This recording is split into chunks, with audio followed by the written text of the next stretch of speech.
नमस्कार, आप देख रहे हैं के न्यूज। मैं हूं आपके साथ सोनी चौहान। मुद्दे की बात में आपका स्वागत है। मुद्दे की बात में देश के कई हिस्से तबाह हो चुके हैं भारी बारिश के चलते और भारी बारिश से जूझ रहे हैं। रविवार से अब तक कई राज्यों में हुई बारिश के बाद तबाही की तस्वीरें सामने आ रही हैं। बारिश के बाद जाम की स्थिति भी बन रही है और इस आसमानी आफत से बीते 2 दिन में पंजाब और हरियाणा में 9 की मौत, राजस्थान में 7 की मौत, दिल्ली में 5 लोगों की मौत, उत्तराखंड में 5 लोगों की मौत और हिमाचल प्रदेश में 17 लोगों की जान चली गई है। मॉनसूनी सीजन के दौरान हिमाचल प्रदेश अब पूरी तरीके से हर जगह तबाही का मंजर देखने को मिला, क्योंकि लगातार मौसम में बदलाव और तेज बारिश के चलते प्रदेश में अब तक 72 लोगों की मौत की खबर, 8 लोग लापता हैं और 39 घटनाएं सामने आई हैं। जगह जगह बादल फटा, 29 जगहों पर अचानक बाढ़ के हालात बन गए। स्थानीय अधिकारी से लेकर जिला अधिकारी और प्रदेशों के मुख्यमंत्रियों ने घिसे पिटे ऐसी घटनाओं को लेकर सवाल उठाए हैं,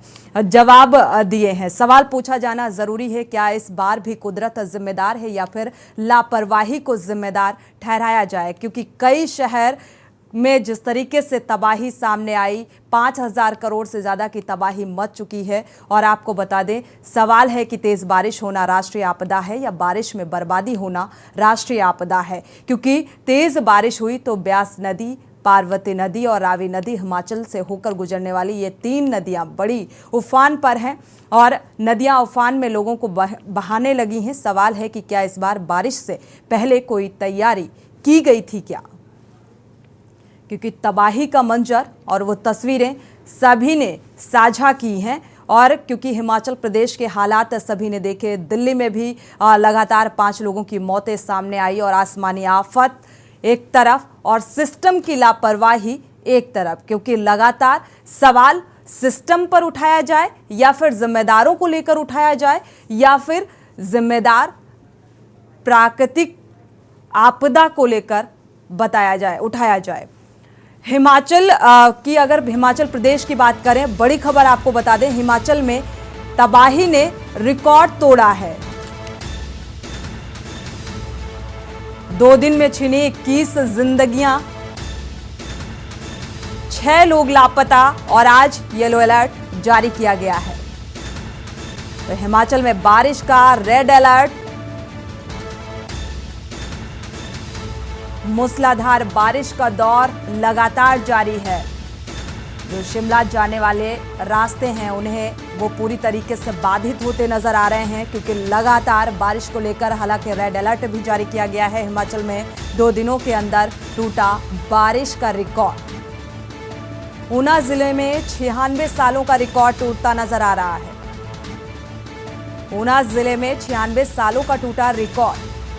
तो बारिश से अब तबाही का मंजर देखने को मिल रहा है। मॉनसून ने 2 दिनों के अंदर तबाही मचाई, जिस तरीके से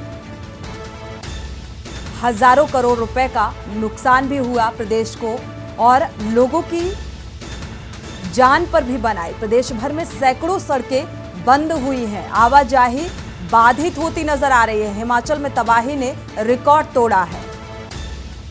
तो 2 दिन में छिनी 21 जिंदगियां और इन जो भारी बारिश के चलते जो जिंदगियां गईं, उनका जिम्मेदार किसे माना जाए? हालांकि इस मौसम को देखते हुए रेड अलर्ट भी हिमाचल में जारी किया गया है। शिमला चंडीगढ़ हाईवे पर बारिश का बड़ा असर देखने को मिला। शिमला तक जाना और आना अब कठिन हो चुका है और दावा है कि दतियार इलाके में ये हाईवे ब्लॉक हो गया। बाकी के विकल्प वाले रास्ते भी बंद कर दिए गए हैं। मनाली में भी हर तरफ तबाही का मंजर देखने को मिला। ब्यास नदी हो या नाले, बर्बादी ही बर्बादी चारों तरफ नजर आ रही है। 96 सालों का रिकॉर्ड टूटता नजर आ रहा है और सवाल ये कि जिम्मेदार किसे माना जाए? ऊना जिले में 96 सालों का रिकॉर्ड टूटता नजर आ रहा है और भारी बारिश को देखते हुए हालांकि रेड अलर्ट जारी कर दिया गया है।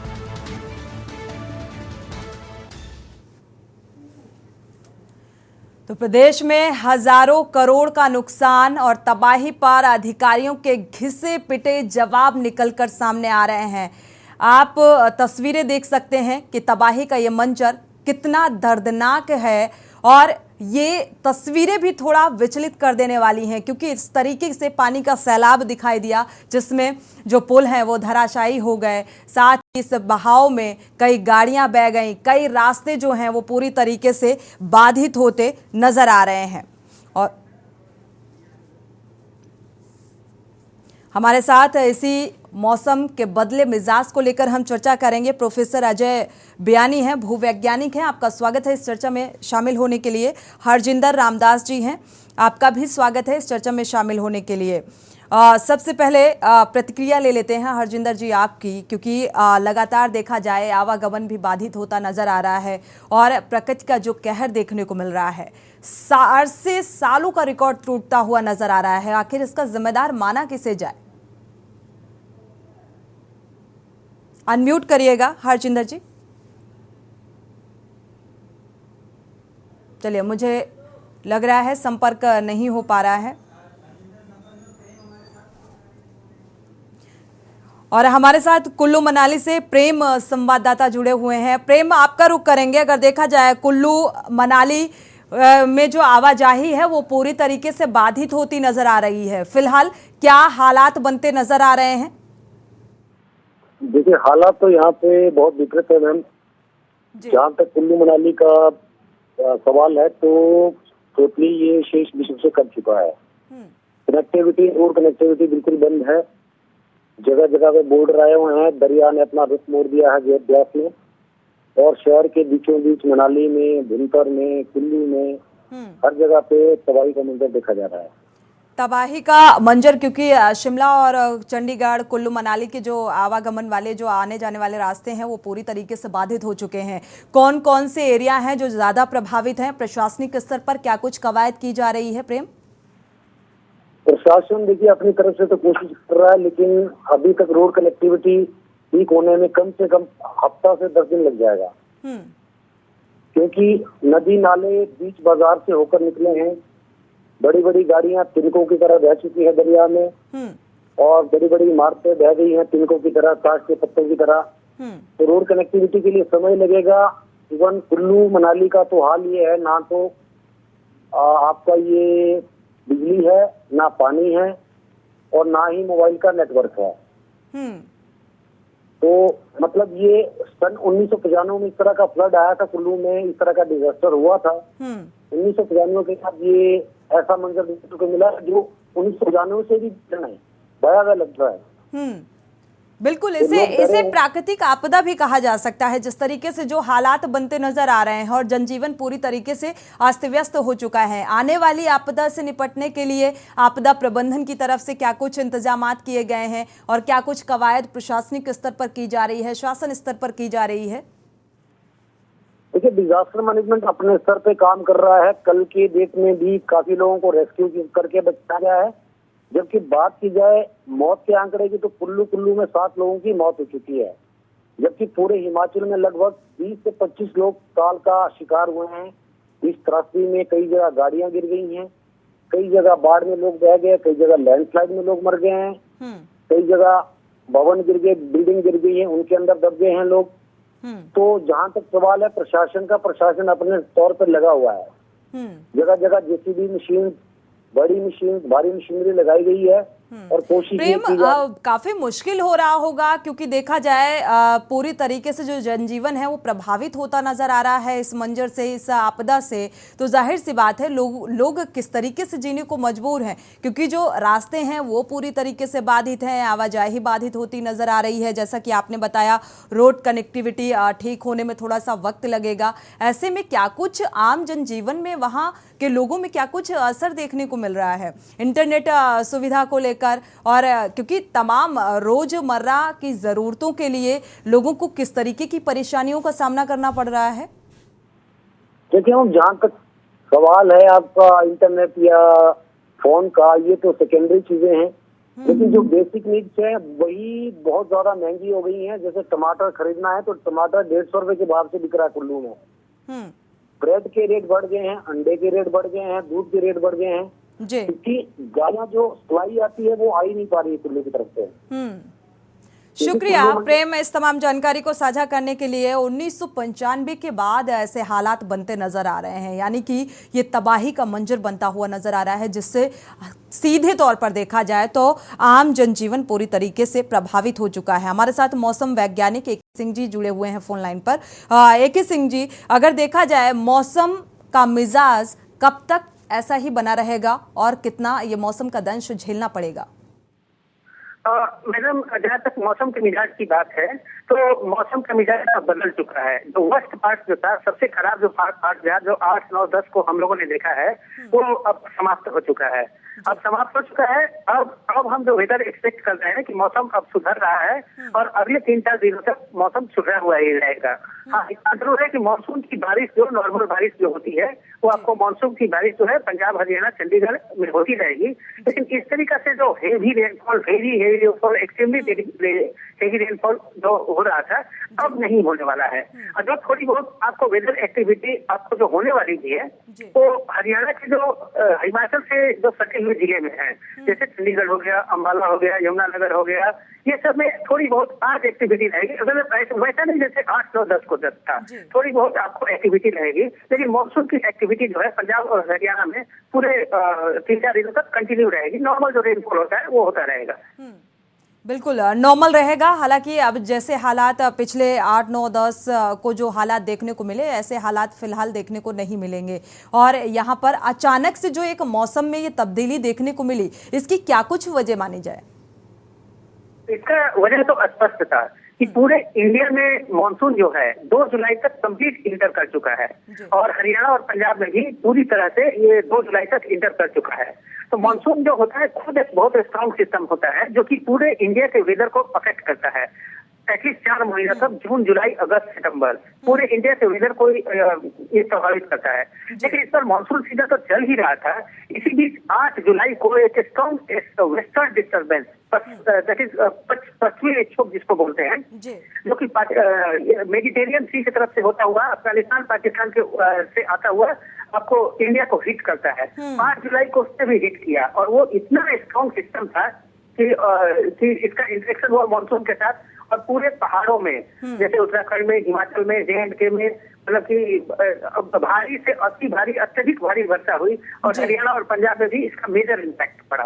ये दोनों के इंटरेक्शन के चलते हुआ। बिल्कुल, पहाड़ी क्षेत्रों में देखा जाए तो मुझे लगता है इसका काफी ज्यादा असर देखने को मिला है। शुक्रिया हमारे साथ जुड़ने के लिए और ये जानकारी साझा करने के लिए। सुखविंदर सैनी भी मोहाली बॉर्डर से हमारे साथ जुड़े हुए हैं। सुखविंदर सैनी का रुख कर लेते हैं। सुखविंदर, अगर देखा जाए तो फिलहाल क्या कुछ हालात बनते हुए नजर आ रहे हैं? मौसम का मिजाज क्या कुछ नजर आ रहा है? पंजाब की अगर बात करें तो यहाँ के हालात काफी जो है सीरियस इस समय थे।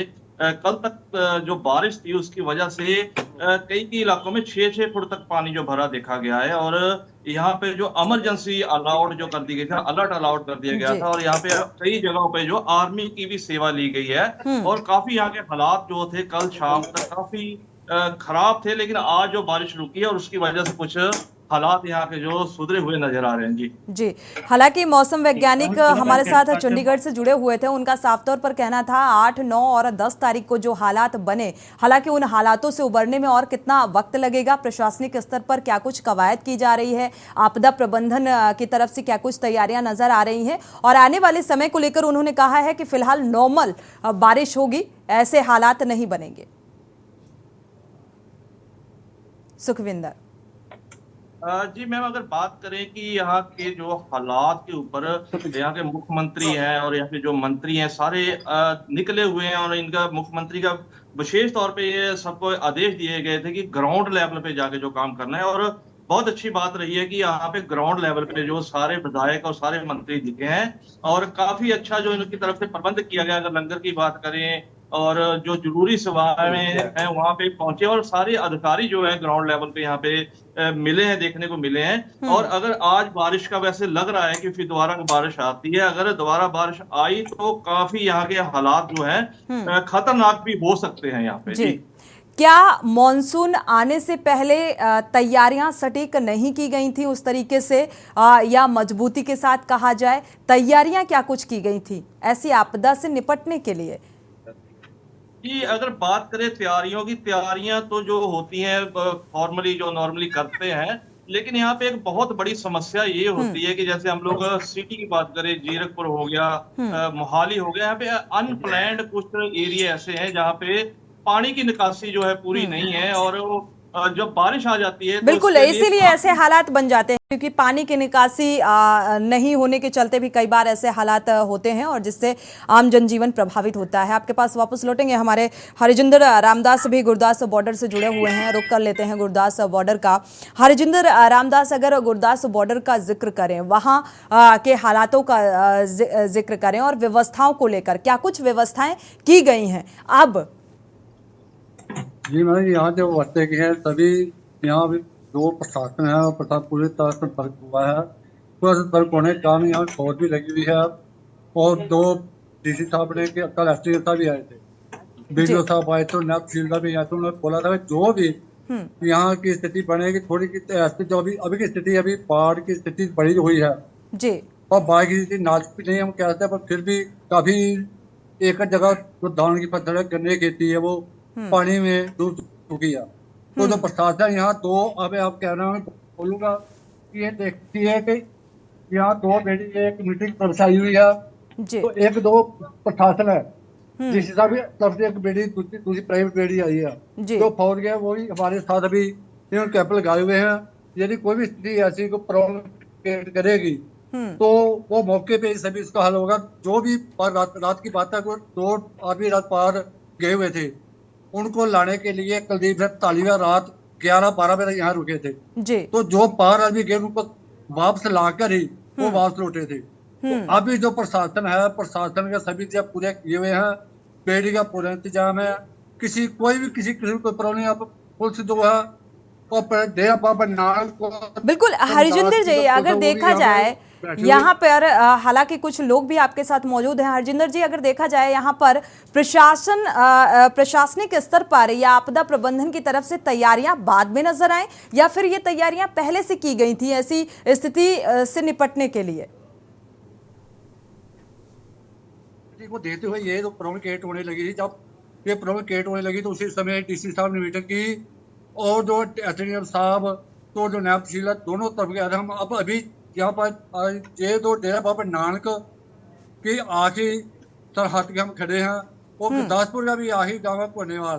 तो डेरा बाबा नानक की साइड का भी ये आखिरी का कन्या का बेट है जो कि दरिया पार पड़ता है। अब जो दरिया का रास्ता है, वो जो पुल है दरिया का बना हुआ, वो भी बंद हो चुका है। अभी जो भी पार को जाने का सब बंद हो चुके हैं सभी। अभी जो जाने की प्रॉब्लम क्रिएट कर रही है वो बेड़ी पे जाएंगे, वो बीएसएफ अपना फौज की ड्यूटी लगी हुई है वो लेकर जाएंगे। इमरजेंसी पे जो भी कोई प्रॉब्लम क्रिएट करेगी वो सभी यहाँ पे हाजिर है। वो पुलिस की भी बिल्कुल, कुल मिलाकर अगर देखा जाए तो प्रशासनिक स्तर पर तैयारियां चाक चौबंद फिलहाल नजर आ रही हैं ऐसी आपदा से निपटने के लिए। हालांकि जो मौसम वैज्ञानिक हैं उन्होंने साफ तौर पर यह कहा है कि अब हैवी रेनफॉल नहीं होगा, एक नॉर्मल बारिश होगी जिससे ऐसे आसार बनते हुए नजर नहीं आएंगे कि जो आपदा जैसा लगे। फिलहाल वापस लौटेंगे, हमारे साथ प्रोफेसर अजय बियानी जी भी जुड़े हुए हैं, भूवैज्ञानिक हैं। अजय जी, आपका रुख करेंगे। अगर देखा जाए हिमाचल पूरा पानी पानी हो गया, हिमाचल से पंजाब तक तबाही का मंजर, वो तस्वीरें के न्यूज़ ने साझा की, विचलित कर देने वाली ये तस्वीरें थी, इसको लेकर आप क्या कहेंगे? निश्चित रूप से जो तस्वीरें आप दिखा रही हैं वो काफ़ी विचलित करने वाली है और अगर कहा जाए तो ये एक तरह की प्राकृतिक आपदा ही है, इसमें कोई शक नहीं है। जहाँ तक भारी बारिश का प्रश्न है, चाहे वो हिमाचल हो या पंजाब हो या हरियाणा उत्तराखंड हो, इसका कारण ये वेस्टर्न डिस्टर्बेंस जो मौसम विज्ञानी जी बता रहे हैं वही है और उस पर हम लोगों का कंट्रोल नहीं है, ना हमारा है, ना किसी साइंटिस्ट का है, ना गवर्नमेंट का है। ये प्राकृतिक आपदा है तो प्रकृति का ही इस पर कंट्रोल है। अब सवाल ये उठता है कि अगर सारी बारिश हो रही है तो उससे जो उत्पन्न स्थिति है उसके क्या उपाय किए जाए। तो देखिए, जहाँ तक मैं आप जो विजुअल दिखा रहे हैं जो जहाँ पे मकान धराशायी हो रहे हैं या पुल धराशायी हो रहे हैं वो काफी नदी के किनारे बने हुए हैं, नदी के इंक्रोचमेंट करके, रिवर बैंक पे इंक्रोचमेंट करके वो बना हुआ है। तो ये स्थिति थोड़े समय के लिए तो लाभकारी हो सकती है, पर ऐसी भारी बारिश की स्थिति में तो ये संभव नहीं कि उनको हम बचा सके।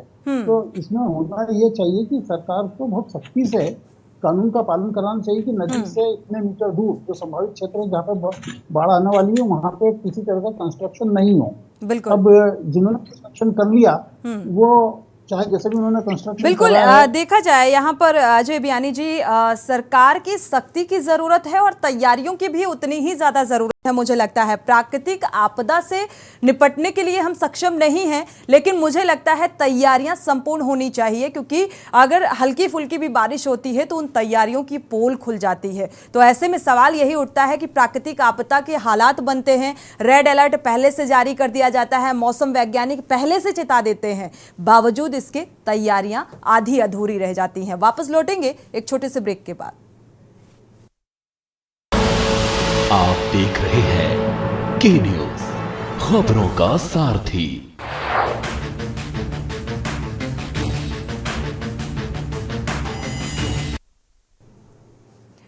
ब्रेक से वापस आ रहे हैं। लगातार सवाल सिस्टम की तैयारियों को लेकर, क्योंकि प्रशासनिक स्तर पर कितनी तैयारियां की जाती हैं उस पर भी सवाल उठ रहे हैं, क्योंकि प्राकृतिक आपदा से हम नहीं निपट सकते, क्योंकि दैवीय आपदा है ये और बारिश। लेकिन इसको लेकर जो हमारे मौसम वैज्ञानिक हैं वो पहले ही अलर्ट जारी कर देते हैं। इसको लेकर तैयारियां प्रशासनिक स्तर पर कितनी चाक चौबंद की जाती हैं, इसको लेकर जरूर सवाल उठता है।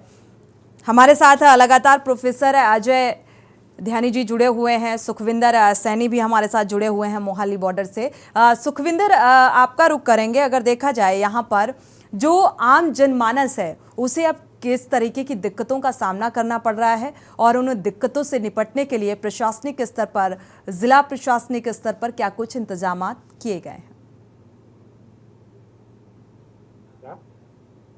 अनम्यूट करिएगा सुखविंदर जी। चलिए, मुझे लग रहा है नेटवर्क जी आवाज नहीं आई थी, आप दोबारा प्लीज करें जी। आम जनमानस किस तरीके से प्रभावित होता नजर आ रहा है? अब आगे ऐसे हालात ना बने, इससे निपटने के लिए प्रशासनिक स्तर पर क्या कुछ तैयारियां की गई हैं?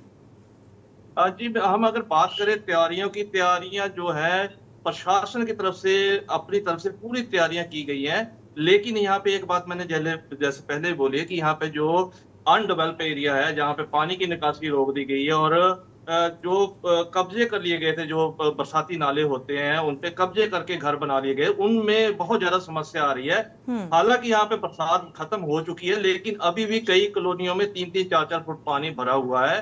वहां के हालात अभी भी तरसजोग बने हैं। उसके लिए प्रशासन को जल्द ही कोई ना कोई अच्छा उपराला करना पड़ेगा, नहीं तो ये समस्या जो है हर साल की इसी तरह रहेगी। हर बार यहाँ कई हादसे होते हैं, लेकिन प्रशासन जो है सिर्फ बरसातों में आके जागता है, आगे पीछे प्रशासन कोई कार्रवाई नहीं करता है। इसके लिए इनको कोई ठोस कदम उठाना पड़ेगा कि जो यहाँ के पानी की निकासी है, जो पानी की निकासी प्रॉपर की जाए और जो गलत नजायज उसारियां हुई उनके खिलाफ कार्रवाई हो। इसके लिए उनको ठोस कार्रवाई करने की जरूरत है और आम आदमी पार्टी जिस तरीके से काम कर रही है, हो सकता है कि ये कार्रवाई जरूर होगी।